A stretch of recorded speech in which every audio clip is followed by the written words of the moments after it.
En Gálatas capítulo 2, versículo 17, hermanos, entonces si me acompaña, dice la Biblia, la palabra de Dios: y si buscando ser justificados en Cristo, también nosotros somos hallados pecadores, ¿es por eso Cristo ministro de pecado?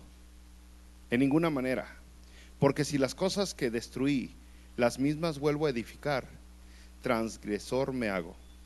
Porque yo por la ley soy muerto para la ley, a fin de vivir para Dios. Con Cristo estoy juntamente crucificado, y ya no vivo yo, mas vive Cristo en mí. Y lo que ahora vivo en la carne, lo vivo en la fe del Hijo de Dios, el cual me amó y se entregó a sí mismo por mí. No desecho la gracia de Dios, pues si por la ley fuese la justicia, entonces por demás murió Cristo. Para recordar el contexto de esta cita que acabamos de leer, es importante ir a los versículos anteriores, donde nos habla que Pedro estaba comiendo con los gentiles, con los que no eran judíos ni se habían judaizado. Cuando vienen los judíos se aparta de ellos, se aparta de los gentiles, porque los judíos consideraban que uno se ensuciaba al comer con los judíos, ¿no? Con los gentiles, perdón. Y Pedro pues no quería quedar mal delante de los que venían de Jerusalén. Así que Pablo comienza a reprender a Pedro y luego hace esta síntesis, Pablo tan importante, de la salvación, de que la salvación no se logra por obras. Nadie jamás ha sido limpiado, nadie jamás ha logrado nada, y las obras no van a salvar a nadie. Entonces el versículo 16, anterior a lo que leímos hoy, aquí en Gálatas 2, dice: sabiendo que el hombre no es justificado por las obras de la ley, sino por la fe de Jesucristo. Nosotros también hemos creído en Jesucristo para ser justificados por la fe de Cristo y no por las obras de la ley. Por cuanto por las obras de la ley nadie será justificado. Y esto es algo que la Biblia habla constantemente. El Nuevo Testamento le hace mucho énfasis, pero aquí en Gálatas, debido a que estaban peleando contra el legalismo que había que estaba entrando a las iglesias de Galacia, entonces Pablo le hace un énfasis tremendo a que la salvación nunca ha sido, ni nunca será, ni nunca va a ser por las obras, únicamente. Y entonces es algo que la palabra de Dios nos ha dicho siempre. Si usted recordará en Hebreos, allá en el capítulo 11, habla de la fe pues, pero ahí nos habla de toda la bendición que alcanzaron todos los héroes del Antiguo Testamento antes de Jesucristo, y todo lo que alcanzaron no fue porque guardaron la ley, no fue porque se circuncidaron, no fue porque mataron a animales. Dice Hebreos 11, fue por la fe pues Abel, Noé, Abraham, Sara, Isaac, Jacob, Moisés, Rahab, Gedeón y tantos otros. Dice, alcanzaron. No fue por las obras, dice, le hace énfasis Hebreos, fue por la fe. Y ya para terminar Hebreos 11, en el versículo 39, dice la palabra de Dios: y todos los que le mencioné, y todavía más que de los que están escritos que no le mencioné, dice, todos estos, aunque alcanzaron buen testimonio mediante la fe, no recibieron lo prometido. Pues todavía no venía Jesús.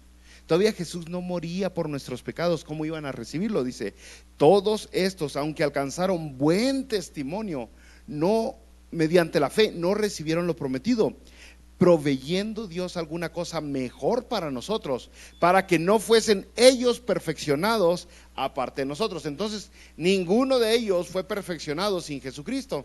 Ninguno de ellos fue perfeccionado antes que nosotros. La perfección viene únicamente a través de Jesucristo. Y entonces todos juntos, tanto los que vivieron 1000 años antes de Jesucristo, 2000 años y todavía más tiempo, como Adán, y alcanzaron la perfección no por las obras, sino por la fe y en Jesucristo. Entonces es algo que está haciendo aquí a Pablo, ¿no? En Gálatas, volviendo a Gálatas, calcando que nadie ha sido y nadie será jamás salvo por las obras religiosas que haga. Mire, hay una fiesta judía que se llama Yom Kippur, que aún se practica el día de hoy. Esa fiesta traducida es el día de expiación, el día donde los judíos piden perdón por el mal que han hecho, piden perdón por sus pecados. Y esta fiesta se celebra y se ha celebrado por siglos, por milenia, una vez al año.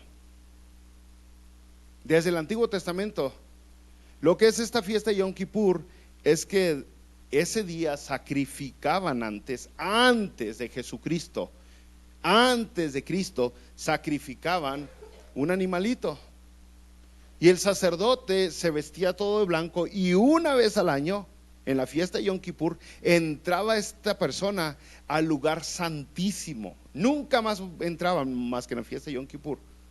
Y desparramaba la sangre pidiendo perdón por sus pecados y por el pecado del pueblo.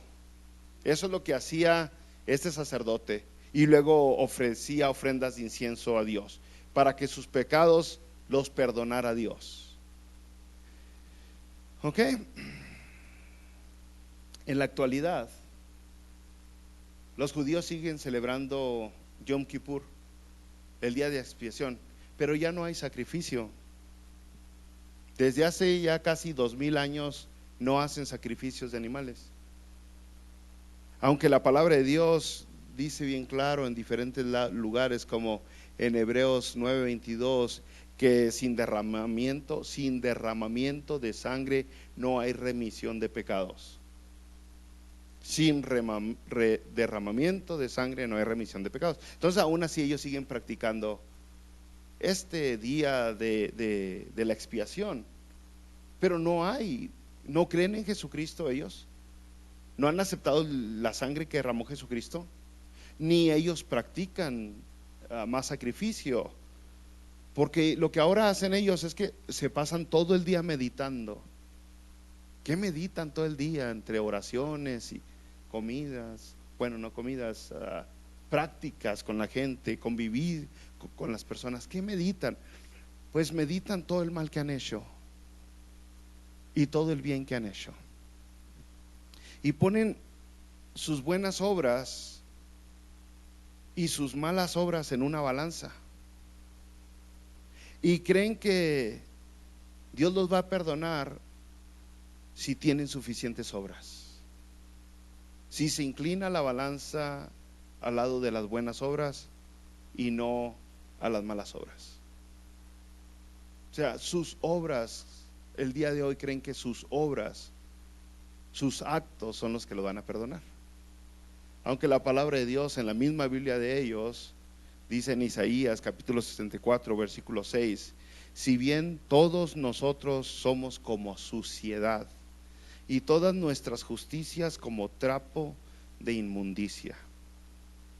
O sea, qué bueno puedes hacer si Dios dice todo lo que tú haces, toda tu justicia, todas tus buenas obras son como trapos sucios. Trapos sucios. Todas tus obras vienen a estar nomás del lado de las malas obras de la balanza. Y ese es el legalismo, es lo que muchas religiones practican hoy. Por todo el mundo, el 99% de las religiones, muchos cristianos incluidos, creen que las obras son los que te determinan sus bendiciones, las obras son las que te determinan su salvación. Pero otra vez, volviendo aquí a Gálatas, dice el capítulo 2: por las obras de la ley nadie será justificado.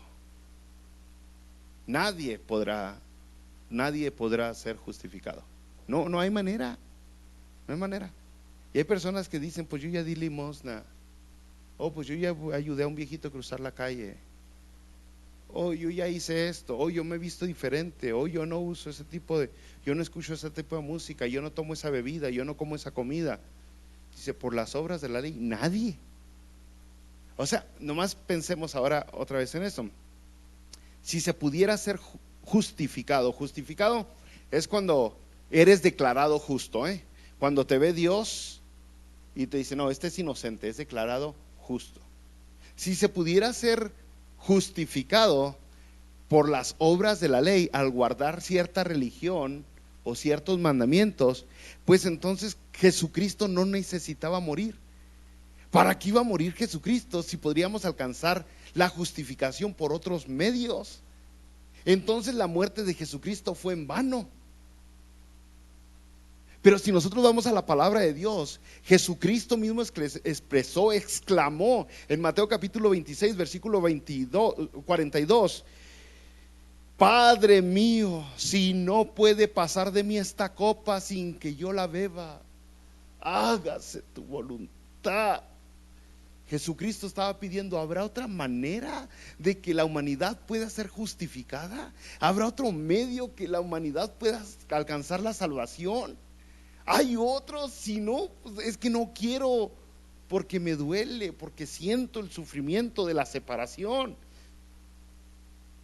Pero no había otra manera. No había otra manera, no había otro medio. La única manera en que la gente es justificada y puede ser justificada es con Jesucristo, el inocente, el santo, el perfecto, sin pecado, que murió en la cruz y ahora Él paga por nosotros. Y ahora sí, a Él se le debe. Y es como si yo le pidiera prestado al hermano Paco billete: brother, me presta $1,000. El brother Paco me los presta. Ya tengo yo una deuda con él, una deuda con Paco. Pero César, el brother César, dice: yo tengo 1,000 y más. Y va y le paga a Paco. ¿Y qué va a decir Paco? No, ese dinero no vale para mí, tiene que dármelo Herminio. No, 1,000 son 1,000. 1,000 son 1,000. La deuda queda pagada. Yo ya quedé libre de la deuda. Y eso es lo que Jesucristo hizo. Él pagó la deuda de nosotros. Nadie más la pudo pagar. Sus buenas obras no le completaban siempre. No llegaban ni a centavos para el dinero tan grande que debía, si lo quiere poner en dólares. Entonces el versículo 21 de Gálatas 22, brothers, nos dice: no desecho la gracia de Dios, pues si por la fe, si por la ley fuese la justicia, entonces por demás murió Cristo. Se fija, mismo Gálatas 2:21 dice: si por la ley fuese la justicia, entonces por demás murió Cristo. Porque pues ¿para qué iba a venir a morir aquí Dios encarnado? ¿Para qué se iba a sacrificar tanto si nosotros circuncidándonos y vistiéndonos de cierta manera y evitando ciertas comidas y cambiando de peinado y más cargas y más leyes ceremoniales y religiosas pudiéramos alcanzar la salvación? Si alguien hubiera podido lograr eso, entonces en vano fue la muerte de Jesucristo. Pero no, toda la palabra de Dios, aún Romanos habla de la fe de Abraham, de la salvación de Abraham. Dice: por la fe Abraham fue justificado, no por las obras de la ley. Nadie jamás, nadie ha alcanzado la salvación. Entonces otra vez volviendo aquí al 16, al final del 16 y 17, porque acuérdense que antes no habían versículos entre los capítulos de la Biblia, no había ni capítulos. Entonces otra vez dice aquí la palabra de Dios, Gálatas 2, 16, 17: por las obras de la ley nadie será justificado, y si buscando ser justificados en Cristo, también nosotros somos hallados pecadores, ¿es por eso Cristo ministro de pecado? Y aquí está dando una explicación. Acuérdese que Pablo avienta unas palabras muy complicadas muchas veces para comprender. Lo que está diciendo aquí es que no puedes mezclar las dos, porque alguna gente dice: no, sí, es que sí necesitas la fe y necesitas las obras. ¿Por qué? Porque Cristo no es suficiente, está diciendo la gente. Necesitas creer en Jesús, pero también necesitas portarte bien, porque Jesucristo lo que hizo no le alcanzó, no tenía tanto para pagar todo por ti. Y entonces aquí está diciendo: si Jesucristo es tu Señor y tú todavía sigues siendo pecador, entonces Cristo es ministro de pecado. Si tu líder, si tu jefe, si tu Señor es Jesucristo y tú aún sigues saturado de pecado, por eso tienes que estarle te limpiando y estar pagando con las obras de la ley, entonces dice: ¿Cristo es ministro de pecado? Y luego contesta aquí mismo en el versículo 17 y 18: en ninguna manera, Porque si las cosas que destruí, las mismas vuelvo a edificar, transgresor me hago. Ya se acabó, ya se acabó ese asunto de la ley. Pero Pablo continúa explicando. Este último versículo lo explica a detalles asombrosos. Esto 18 que dice: si las cosas que destruí, las mismas vuelvo a edificar, transgresor me hago. Y aquí las va a explicar ahora en el versículo 19. ¿Listo? Aquí empieza la predicación. Versículo 19. Si había café, ¿verdad, hermana Luli? Qué bueno, gracias a Dios, porque hoy vengo con ganas. Es que aquí empieza lo bueno. Dice: porque yo por la ley soy muerto para la ley, a fin de vivir para Dios. Volvió a explicar lo que acaba de decir en el versículo 18: si las cosas que destruí, las mismas vuelvo a edificar, transgresor me hago. Porque yo por la ley soy muerto para la ley, a fin de vivir para Dios. Lo que está diciendo es de que la ley da una sentencia siempre. Da una sentencia. Siempre la ley dice: ok, culpable, culpable, culpable. En otras partes la palabra de Dios pone a la ley como si fuera un espejo. Y un espejo te dice despeinado, despintado, desarreglado, pero no te puede arreglar. Simplemente te dice que eres culpable. ¿Okay? Simplemente te dice: estás mal, te hace falta arreglarte. Y la ley hace algo parecido. Pero dice aquí la Biblia: porque yo por la ley soy muerto para la ley, a fin de vivir para Dios. Primero vamos a explicar la parte de que estoy muerto. Okay, aquí hay dos partes muy importantes que nos está aventando Pablo. Primero, estoy muerto. Y para entenderlo rápidamente, vamos a Romanos 6 y luego vamos a ir después al 7 y luego al 8. ¿Okay? Romanos 6, que es una extensión de Gálatas, Romanos 6 nos dice que nosotros estamos muertos en Cristo. Y pone el ejemplo del bautismo, por eso nos bautizamos. Romanos 6, 3 al 4, brothers. ¿O no sabéis que todos los que hemos sido bautizados en Cristo Jesús, hemos sido bautizados en su muerte? Porque somos sepultados juntamente con Él para muerte por el bautismo, a fin de que como Cristo resucitó de los muertos por la gloria del Padre, así también nosotros andemos en vida nueva. Sé si le puse atención. Pero está hablando de que nosotros morimos en Cristo y luego está hablando, por eso nos bautizamos. El bautizo es un símbolo de la nueva vida que tenemos en Cristo Jesús. Sí me van a dar café. Yo decía para los que se estaban durmiendo, pero bueno. ¿Hay compromiso?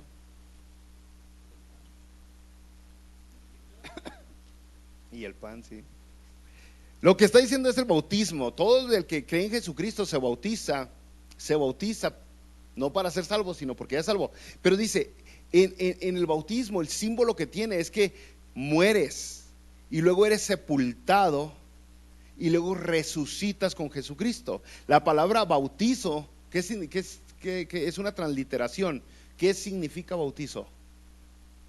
Sumersión. Y entonces, si usted vuelve a leer Romanos 6, 3, 4 y le quita la palabra bautizo y le pone sumergido o sumersión, dice aquí: o no sabéis, o en otras palabras le puede poner también zambutido, ¿no? Pero se oye medio raro eso. Dice: o no sabéis que todos los que hemos sido sumergidos en Cristo Jesús, hemos sido sumergidos en su muerte. Porque somos sepultados juntamente con Él para muerte por la sumersión, a fin de que como Cristo resucitó de los muertos por la gloria del Padre, así también nosotros andemos en vida nueva. Y entonces, eso es lo que simboliza el bautismo. La nueva vida que tenemos en Jesucristo. La vieja vida, el viejo hombre, la vieja naturaleza murió. Somos sepultados, hemos resucitados. Entonces usted entiende por qué el versículo 19 dice: porque yo por la ley soy muerto para la ley, a fin de vivir para Dios. ¿Por qué muerto? ¿Por qué tuvimos que morir? Pues porque tu vieja vida necesitaba morir. ¿Se acuerdan lo que le dijo Jesucristo a Nicodemo? Es necesario nacer de nuevo, y para nacer tiene que morir. Es algo importantísimo a todos los cristianos que debemos de agarrar la onda. Si verdaderamente queremos una nueva vida, algo tiene que morir. Muchas personas se han acercado a una religión o a la iglesia, pero no ha muerto algo.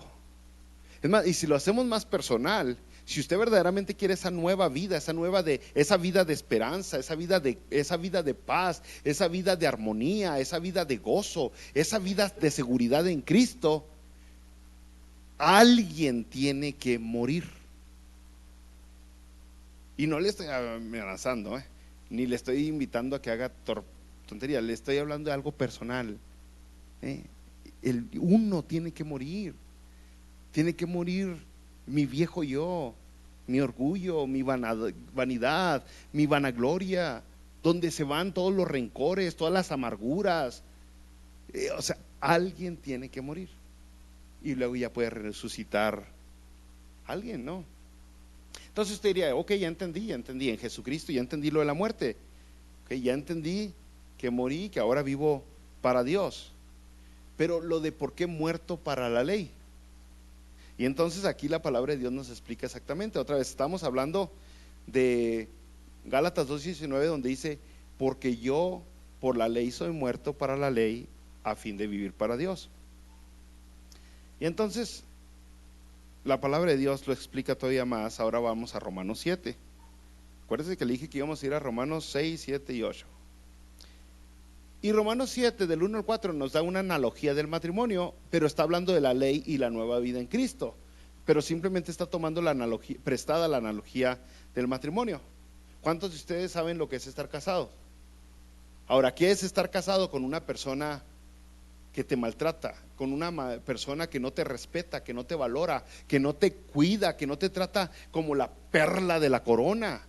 ¿Qué es estar casado? ¿Qué es estar con alguien que no te valora? O se lo pongo así y le hablo desde un nivel muy personal, debido a que mi padre golpeaba a mi madre mucho. ¿Qué es estar casado con un esposo abusivo?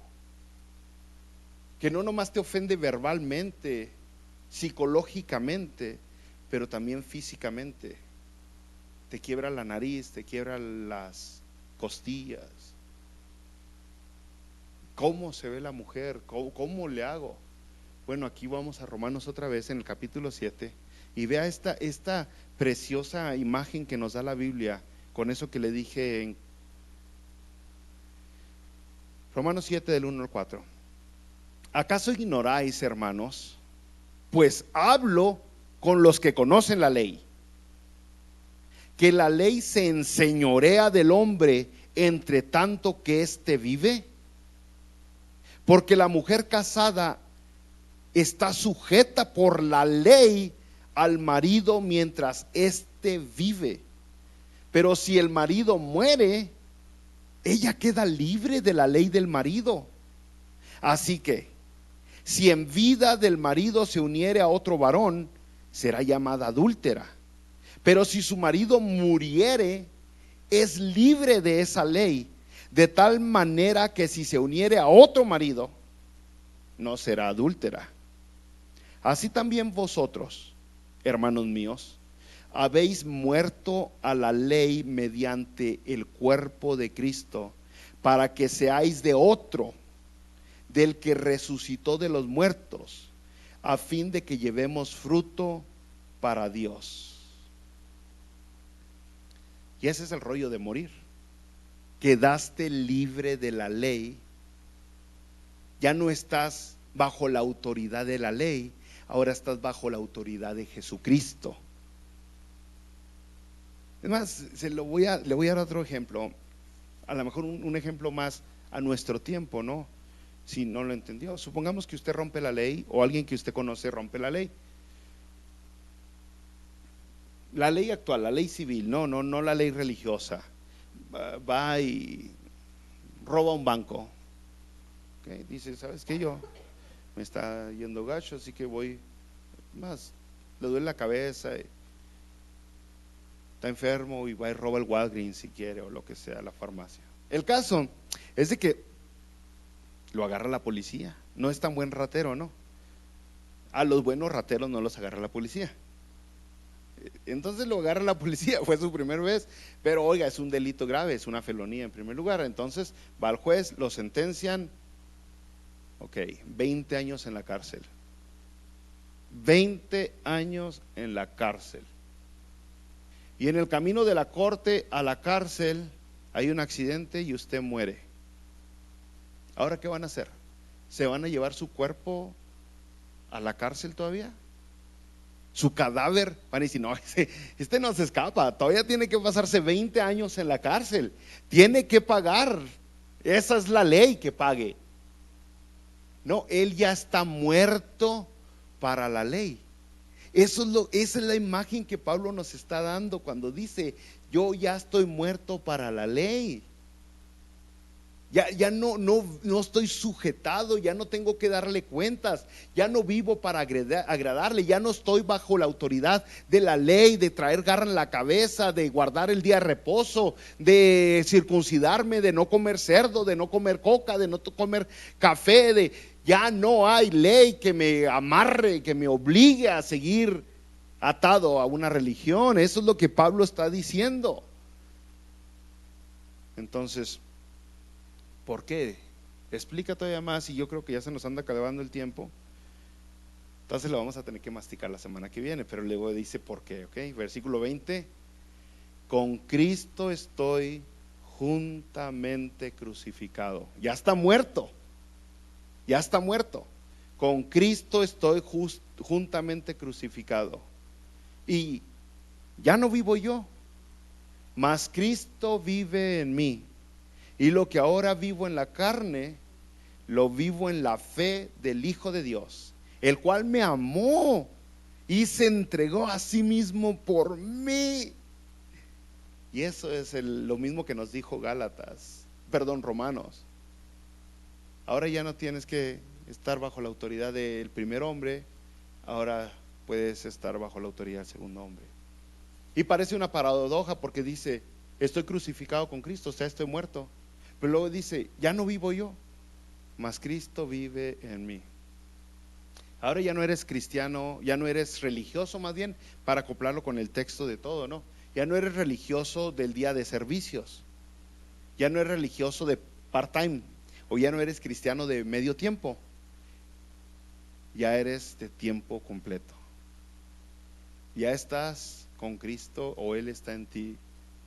Ya no vives tú, ya vive Cristo en ti. Tu vida ha cambiado. Ya no le das cuenta a la religión, ya no eres legalista. Y ahora lo que haces es porque Cristo vive en ti.